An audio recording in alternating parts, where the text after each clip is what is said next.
안녕하십니까. 저는 LKBM 파트너스의 문준필 변호사입니다. 저는 서울행정법원에서 3년간 조세전담부에서 조세 사건을 담당했고 조세심판원에서 6년간 비상임 심판관으로 활동을 했습니다. 저는 평소에 이 조세에 관해서 많은 연구 활동도 했었는데 여러 사건을 접하면서 우리가 조금만 주의를 하면 세금을 아낄 수 있는 부분들이 있어서 거기에 대해서 얘기를 하고자 합니다. 여러분들이 보통 조세 또는 세금이라고 들으면 어떤 생각이 드시는가요? 억울하다는 생각이 좀 많이 드실 겁니다.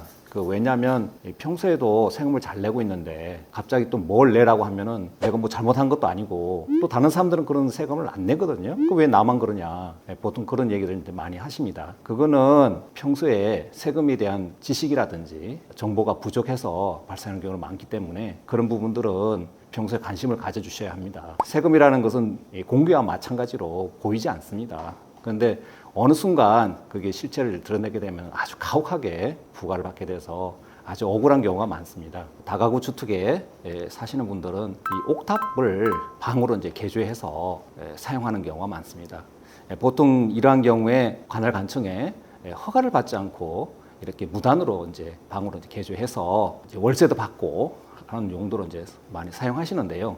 이것이 세금에서 오면 아주 엄청난 불이익을 받게 됩니다. 길에 가다 보면은 이런 무허가 정축된 부분들을 이제 양성한다, 뭐 이런 것도 많이 보는데요. 이거는 이제 행정법상으로는 이행강제금이라는 그런 강제금 묻지 않는다는 그런 의미가 있습니다만 세금에서 보면은 이건 전혀 그렇지 않거든요. 이분들이 무허가 건축물을 양성한다고 하지만 세금까지 면제해 준다는 건 아닙니다. 1세대 1주택이라는 말을 많이 들어보셨을 겁니다. 그건 이제 무슨 이야기인가 하면 나라에서도 한 세대 한 주택에 대해서는 양도세를 부과하지 않겠다. 그런 개념입니다. 뭐 다 알고 계시죠. 이제 그건 알고 있는데 어떤 경우에 내가 그 혜택을 받을 수 있냐 아니냐는 굉장한 큰 차이를 가져오게 됩니다. 제가 이제 옥탑방을 한번 예를 들겠는데요. 옥탑이라는 거는 원래는 건축물에 있어서는 청소의 개념이 들어가지는 않습니다. 하지만 이걸 이제 방으로 개조했을 때 굉장히 큰 문제가 발생을 하는데요. 특히 이제 이런 옥탑방들은 무허가인 경우가 많습니다. 건물에 이제 하중도 실리고 또 주위에 이제 경관도 봐야 되기 때문에 그걸 이제 허가를 해주지 않습니다. 하지만 이제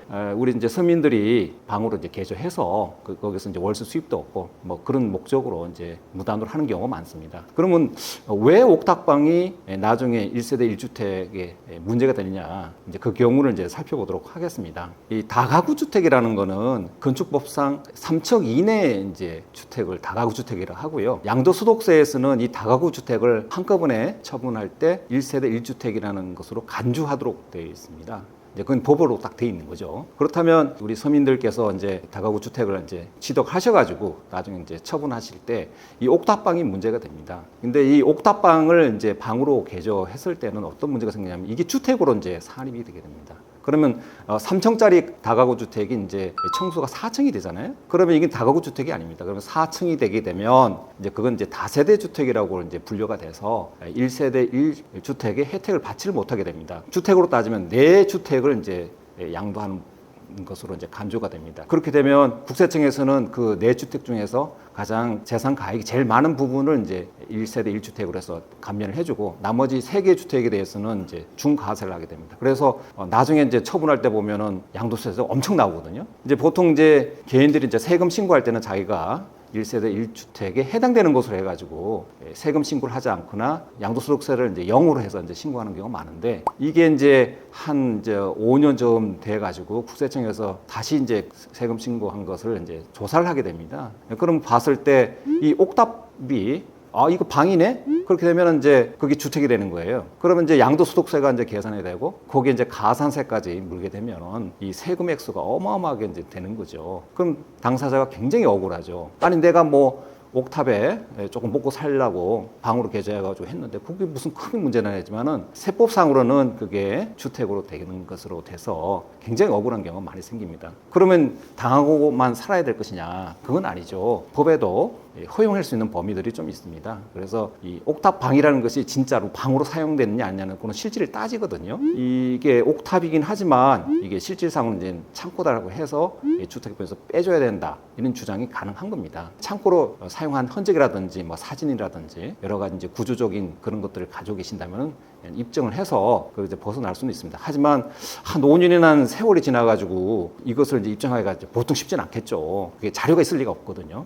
그래서 상당히 어려운 경우가 많은데 만일에 여러분들은 이제 옥탑방이 달려 있는 다가구 주택을 양도할 때는 당시 마지막에 사용하던 그 흔적들에 대해서 사진 촬영이나 동영상 촬영 이런 게 해주시는 게 안전하지 않을까? 뭐 그렇게 생각을 하고요. 그리고 만일에 그 오탁방이 이제 주택으로 사용할 수 있는 것처럼 방도 만들어 놓고 또 부엌도 만들어 놓고 화장실도 만들어 놨다면 처분하게 될 때는 그걸 다 철거해서 완전히 없애버리신 다음에 거기에 이제 창고로 만들어서 사진 촬영해 주시는 게 안전하실까 않을까 합니다. 세금이라는 거는 아무도 가르쳐 주지는 않습니다. 조금씩 단편적으로 이제 주위에서 듣기도 하고 이제 하지만 이런 생활 속에 가지고 있는 세금에 관한 지식을 계속 가지고 계신다면은 정말 억울한 세금을 벗어날 수 있지 않을까 그렇게 생각합니다. 그리고 만일에 그런 세금을 부과받으셨을 때는 좌절하지 마시고 벗어날 수 있는 방법들이 있습니다. 그래서 혹시 옥탑방 때문에 양도세 중과를 받으신 분들은 저희 이제 법인의